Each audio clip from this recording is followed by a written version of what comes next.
The forgotten warning, the Corvani Empire had ruled the galaxy for 800 years. Their crimson warships moved through space like predators through dark water, and every species that encountered them learned the same lesson: resistance meant extinction. Commander Zethus Varn stood on the bridge of the flagship Dominion's edge, watching the blue-white star that the primitive species called Sol grow larger on the viewscreen. "Commander," his tactical officer reported, mandibles clicking with excitement. Long-range scans confirm the intelligence reports. The third planet shows signs of a divided civilization. Multiple nation-states, constant warfare, primitive, nuclear. Technology, their most advanced vessels barely reach their own moon. Zethus flexed his forearms, each ending in razor-sharp claws that had opened the throats of a dozen species leaders. The humans would be no different. Any signs of unified defense? None, sir. In fact, our communications intercepts suggest they're on the verge of destroying themselves. Internal conflicts, resource depletion, environmental collapse. We may not even need to intervene. But the Corvani way was not to wait. They had built their empire on swift, decisive action. Crush the strong, absorb the useful, discard the rest. Zethus had performed this ritual on 47 worlds. Earth would be 48. The human research station appeared on their sensors. First, New Geneva, according to the intercepted transmissions. It orbited the fourth planet, a pathetic collection of spinning metal and solar panels, perhaps 30 humans inside, conducting what their primitive science called deep space research. The irony was not lost on Zethus. They were searching for life among the stars, never knowing that death was already searching for them. Dr. Alina Vasquez was reviewing quantum entanglement data when the proximity alarms began screaming. She looked up from her workstation to see her team's faces frozen in terror, all staring at the main display. Ships, massive alien ships, emerging from what appeared to be folded space itself. Their hulls were dark red, like dried blood, and they moved with a grace that spoke of technology far beyond human understanding. Maria Elena called to her communications officer, "Get me a direct link to Earth Command, Priority Alpha." "I'm trying, Doctor, but something's jamming our standard frequencies." "I can get through on the emergency quantum channel, but the delay, do it." The lead alien vessel was close enough now that they could see weapon ports opening along its hull like hungry mouths. Elena's hands moved across her console with desperate efficiency. If these were humanity's first visitors from the stars, they were not coming in peace. The quantum channel crackled to life. "Earth Command receiving. Dr. Vasquez, report your status." "Admiral Chen, we have first contact. Multiple alien vessels, clearly hostile intent. They're powering weapons." Elena's voice remained steady despite her racing heart. "I'm uploading all scan data now. Their technology is centuries ahead of ours, maybe millennia. Receive, Doctor. Are you able to evacuate?" Alina looked around at her team. 30 of humanity's brightest minds, people who had dedicated their lives to pushing the boundaries of human knowledge. The escape pods could maybe save half of them if they moved now. "Negative, Admiral. We won't make it to the pods." "But sir," Alina paused, watching as targeting lasers began painting their station hull. "They underestimated us. They don't know about the quantum relay network. They don't know how connected we really are." On the bridge of the Dominion's edge, Zethus watched the human station with satisfaction. Such a small thing to represent an entire species' presence in space. "Weapons officer, demonstrate our superiority." cripple their engines, but leave the structure intact. I want prisoners for interrogation. The particle beam lanced out, a controlled burst designed to disable rather than destroy. But something was wrong. The beams struck the station's outer HULL and ... stopped. For a moment, impossible as it seemed, the energy just hung there in space, held by some kind of field the Corvani sensors couldn't identify. "What is that?" Zephys demanded. His science officer's voice was uncertain. "Unknown, Commander. Some form of energy manipulation, but the principles, the held energy suddenly released. Not outward into space, but inward, through the station itself." In the research lab, Alina smiled grimly as the quantum entanglement array overloaded exactly as she had programmed it to do. The array had been designed to communicate instantly across any distance. Now, as it died, it would send something else. Entirely, the message that reached Earth was not words or data. It was pure information, the complete quantum signature of the attacking vessels. Their technology, their weaknesses, and most importantly, their intentions. Every computer, every phone, every connected device on Earth received it simultaneously. But more than that, it reached the secret networks that most of humanity didn't know existed. For decades, brilliant minds in dozens of countries had been preparing for this day. Not politicians or generals, but scientists and engineers who understood that humanity's survival might one day depend on impossible unity. They had built hidden quantum networks, underground manufacturing facilities, orbital construction platforms disguised as space debris. They called it the Ghost Protocol, and Dr. Alina Vasquez had just activated it as New Geneva Station died. In nuclear fire, taking Alina and her team with it. Something unprecedented happened on Earth. Every radio transmission stopped. Every satellite went dark. Every communication system fell silent simultaneously. To the Corvani, it looked like humanity had simply ... ceased. Zephys stood on his bridge, studying the tactical display with growing unease. Communications, what's the status of the primary world? "Sir, all electromagnetic emissions have ceased. No radio, no data streams, no energy signatures from population centers. It's as if the entire planet just ... turned off. Impossible. A world of 8 billion. Primitives doesn't just go silent.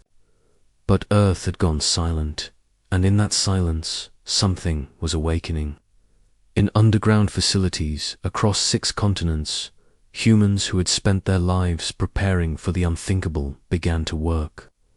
The quantum message from New Geneva had contained everything they needed to know about their attackers. More importantly, it had confirmed their worst fears.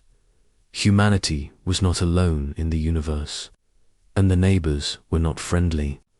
Admiral Marcus Chen stood in a command center that officially didn't exist, buried 3 miles beneath the Rocky Mountains. Around him, screens displayed information that would have been impossible just hours before.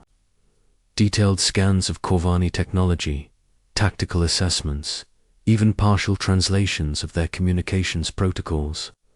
"Alina did it," he said quietly to the assembled officers. "She gave us everything." General Sarah Kim, Commander of Humanities.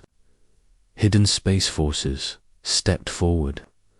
"The Ghost Fleet is ready, Admiral. 40 ships, quantum-cloaked and equipped with the new coherent matter disruptors. The Corvani won't see us coming." "No," Chen said, studying the tactical display. "Not yet. Let them think they've won. Let them grow confident. Alina and her team bought us time with their sacrifice. We won't waste it." Above Earth's atmosphere, the Corvani fleet waited. They had sent probe after probe to the planet's surface, but found only empty cities and abandoned facilities. The humans had seemingly vanished completely, leaving behind only their primitive infrastructure. Perhaps they fled to their inner colonies, suggested Zethus's second-in-command.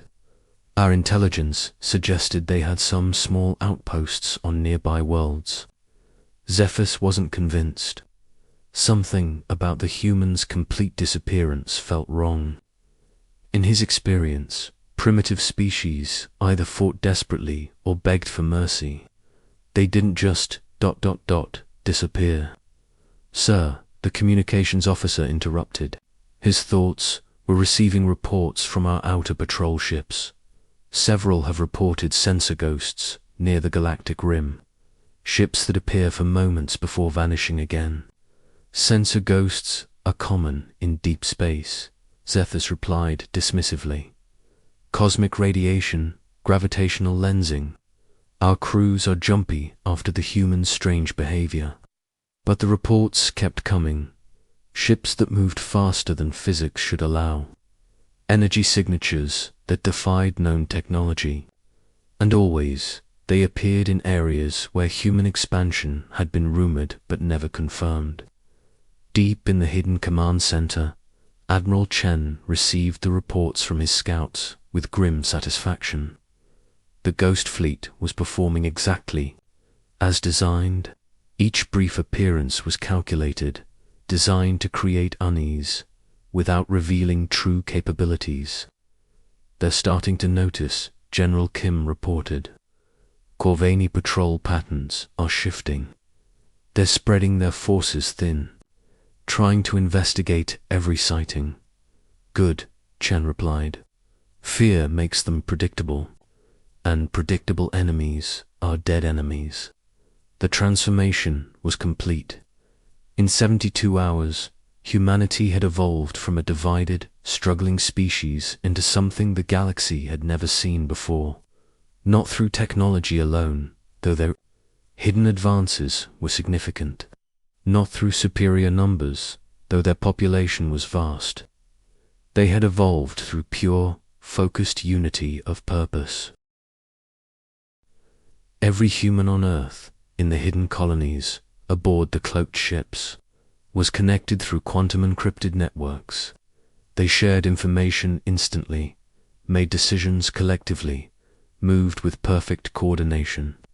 They had become something new, a species that could think and act as one while remaining individually creative and unpredictable. Zethus didn't understand what was happening, but he felt it in his bones. Something was watching his fleet. Something was learning their patterns, studying their weaknesses, preparing for ... What? The answer came 3 days later, when the first Corvani supply convoy simply vanished. No distress signals, no wreckage, no survivors. One moment it was there on long-range sensors, the next it was gone. Then another convoy disappeared, then a patrol ship, then an entire battle group near the outer rim.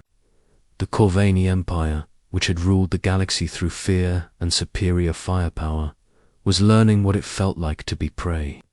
And in the depths of space, humanity's Ghost Fleet continued to watch, to learn, and to prepare for the moment when they would show the galaxy what happens when you corner the last predator of a dying world.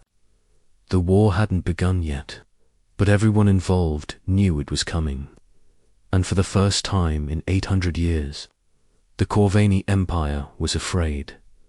Asterisk, when predators became prey. 3 months had passed since the silence fell over Earth, and Commander Zethus Vaughn was beginning to understand that he had made a terrible mistake. The latest report from his intelligence division lay on his desk like a death sentence. Another trade convoy gone without a trace, that made 15 disappeared ships. In the past week alone, Commander, his tactical officer, entered the bridge with obvious reluctance. "We've recovered debris from the merchant vessel Prophet's Edge. The analysis is ... Disturbing. Zethus accepted the datapad with his upper arms, while his lower hands instinctively moved to his sidearms. Show me. The images that appeared made. His blood run cold. The debris wasn't cut, burned, or blasted apart. It looked like it had been carefully disassembled at the molecular level, each component separated with surgical precision.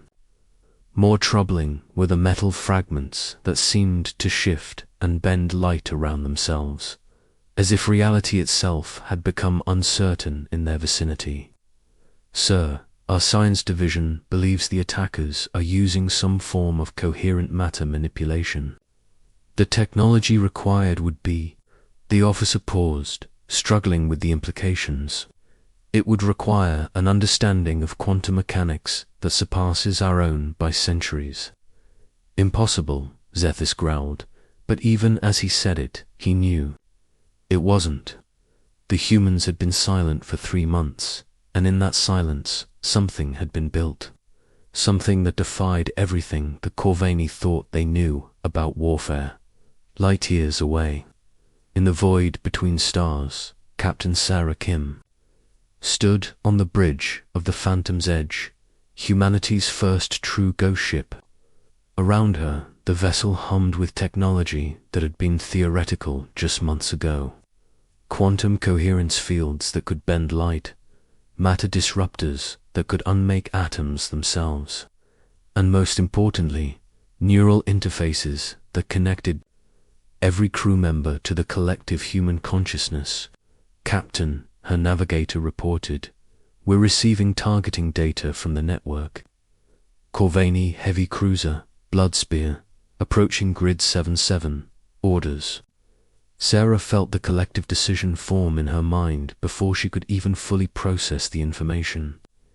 Every human connected to the network had access to the same tactical picture, the same strategic understanding. They moved, not as individuals, but as neurons in a vast thinking organism. Take us in. Silent approach. Quantum dampeners active. We're going to send a message. The Phantom's Edge moved through space like a whisper, invisible to every sensor the Corvini possessed. Their stealth. Technology didn't just hide the ship, convince the universe that the ship wasn't there at all. To outside observers, it existed in a state of quantum uncertainty. Neither fully present nor absent, Admiral Marcus Chen monitored the engagement from his deep command center, his consciousness linked to every human vessel in the Ghost Fleet. Through Sarah's eyes, he watched the Corvini cruiser grow larger on the view screen. Through the tactical officer's mind, he felt the weapons systems come online. Through the engineering crew, he sensed the perfect harmony of the ship's impossible engines. This was what humanity had become, a species that could share experiences instantly, coordinate perfectly, and strike with the precision of a single organism while maintaining the creativity and adaptability that made them dangerous. Contact in 30 seconds, Sarah announced, though every crew member already knew. They felt it through the neural link, a shared awareness that made traditional communication almost obsolete. The Corvini cruiser Bloodspear was a typical show of Empire might, massive, heavily armed, designed to inspire fear in anyone who saw it. Its captain Vorthok the Destroyer had earned his name by personally overseeing the extinction of 4 species. Today, he was about to learn what extinction felt like from the other side. Sir, his sensor operator called out, I'm detecting some kind of spatial distortion off the port bow. Could be a gravitational anomaly. Vorthok barely had time to turn toward the view screen before reality ... shifted. Space itself seemed to ripple, and suddenly a human vessel materialized directly above them. But this wasn't like any ship in the Corvini databases. It was sleek, dark, and seemed to exist partially outside normal space-time. All weapons, fire, Fourth Orc roared. The Corvani particle beams lanced out, but they passed harmlessly through the human ship as if it were made of shadows. In response, the Phantom's edge extended what looked like tendrils of pure energy. These tendrils touched the Corvani hull and began to work. Inside the blood spear, crew members watched in horror as their own ship began to come apart around them. Not exploding, not burning, but simply ceasing to exist in carefully controlled sections. Bulkheads dissolved into component atoms. Weapons systems unraveled into their base elements. It was surgical, precise, and absolutely terrifying. But Sarah Kim wasn't finished. As the Corvani crew scrambled for escape pods, she opened a communication channel. Her voice, when it came through their speakers, was calm and utterly cold. "Attention crew of the Blood Spear. You are being spared so that you can deliver a message to your Emperor. Humanity does not forget. We do not forgive. And we do not show mercy to those who strike first." The ship continued to dissolve around them, leaving only the command section intact. "Tell your leaders, the hunt has begun." The escape pods launched into space as the rest of the mighty Corvani cruiser simply stopped existing. Within minutes, all that remained was cosmic dust and a handful of terrified survivors who would carry the story back to the Empire. In the depths of the Corvani capital world, Emperor Thrasic the Conqueror received the survivors' report with disbelief that quickly turned to rage. The Corvani had built their empire on being the apex predators of the galaxy. No species had ever dared to hunt them. No technology had ever made their mighty fleets seem helpless. "Impossible," he snarled at his assembled generals. "Humans are primitive. Our intelligence confirmed it. They barely achieved interplanetary travel. They were fighting among themselves with chemical explosives." General Corthax, veteran of 100 campaigns, spoke carefully. "My Emperor, perhaps. Our intelligence was ... incomplete. Or perhaps the humans have allies we weren't aware of. Allies." Thrasic's laugh was bitter. What species would dare ally with primitives against the Empire? The answer came sooner than expected. Reports flooded in from across the galaxy. The Zalani Trade Federation had closed their borders to all Corvani ships. The Moralian Republic had recalled their ambassadors. Even the Hive collectives, species that barely acknowledged individual consciousness, were refusing to honor trade agreements. Word was spreading. The great Corvani Empire, rulers of the galaxy for 8 centuries, had awakened something that made them afraid. And if the Corvani could be afraid, what did that mean for the established order? Dr. James Wright, formerly of the destroyed New Geneva Station, worked in a laboratory that existed in 17 dimensions simultaneously. His consciousness had been uploaded during the station's final moments, saved by Elena Vasquez's quantum transmission. Now he existed as both human and something more, helping to design weapons that shouldn't be possible. The psychological impact is as important as the tactical advantage, he explained to Admiral Chen during one of their quantum-linked conferences. We're not just fighting the Corvani military, we're fighting the idea of Corvani superiority. Every impossible victory, every ship that vanishes without explanation, every technology that defies their understanding, it all serves to shatter their certainty. Chen nodded, his awareness touching the minds of 10,000 Ghost Fleet personnel simultaneously. The other species are watching. When we demonstrate that the Corvani can be beaten, that their technology can be surpassed, the political landscape will shift dramatically. Asterisk. More than that, added General Torres from his command ship near the galactic core. "We're not just showing them that the Corvani can be beaten. We're showing them what humans become when we're pushed too far." The transformation was complete. Now, humanity had shed its old skin of division and chaos, emerging as something unprecedented in galactic history. They were individuals who could think collectively, scientists who had become warriors, explorers who had become hunters. They fought not just with weapons and ships, but with fear itself. Commander Zethus Van stood before Emperor Thracic, his career and possibly his life hanging by a thread. The throne room was filled with the Empire's most powerful figures, all waiting to hear his explanation for humanity's impossible transformation. "My Emperor," Zethus began, his voice carefully controlled, "I believe we have fundamentally misunderstood what we were facing. The humans we observed on Earth divided, primitive, chaotic. They weren't the real threat. They were ... a larval stage." Thrasic's eyes narrowed dangerously. "Explain." "The attack on their research station triggered something. A metamorphosis. The humans we're fighting now aren't the same species we encountered 3 months ago. They've evolved, unified, become something entirely new. Something that views us as we view lower animals."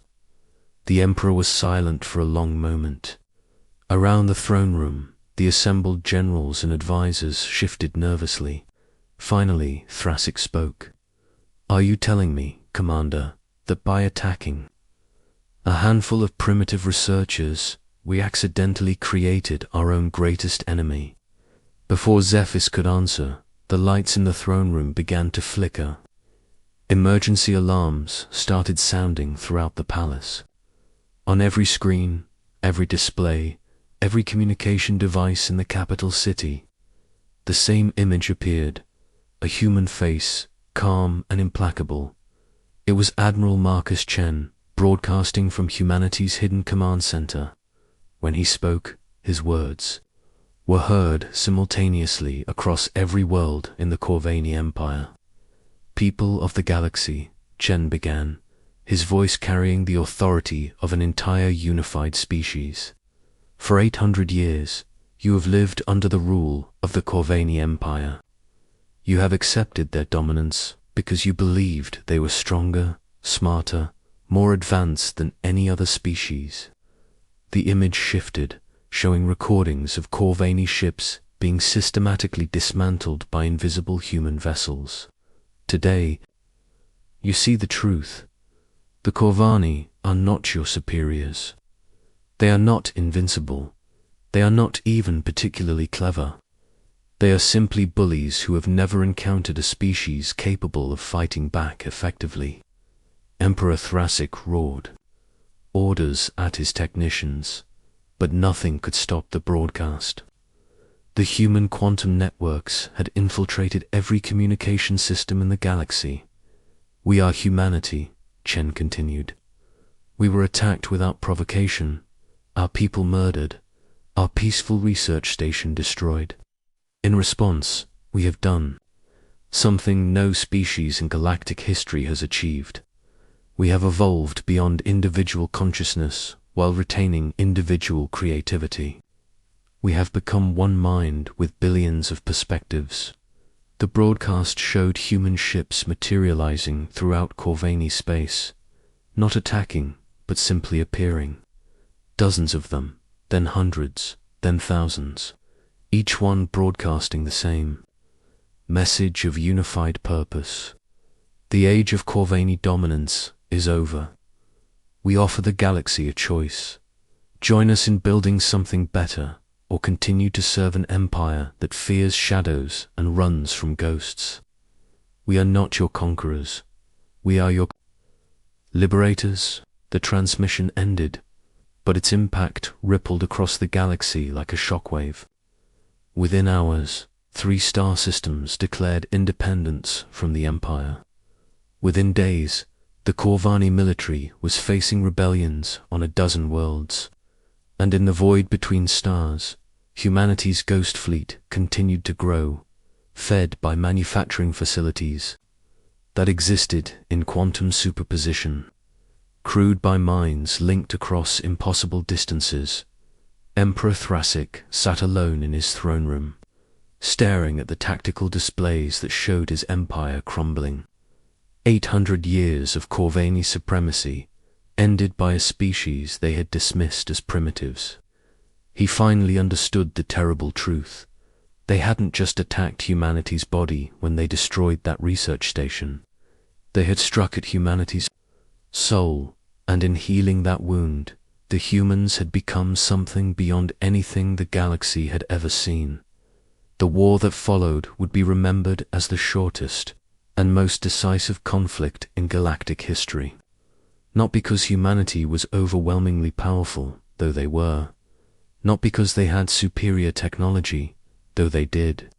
But because they had done something no conquering species had ever achieved. They had convinced the galaxy that there was a better way to live. One by one, the Corvani worlds fell not to human weapons, but to human ideas. The concept of unity without uniformity, strength through cooperation, evolution through necessity.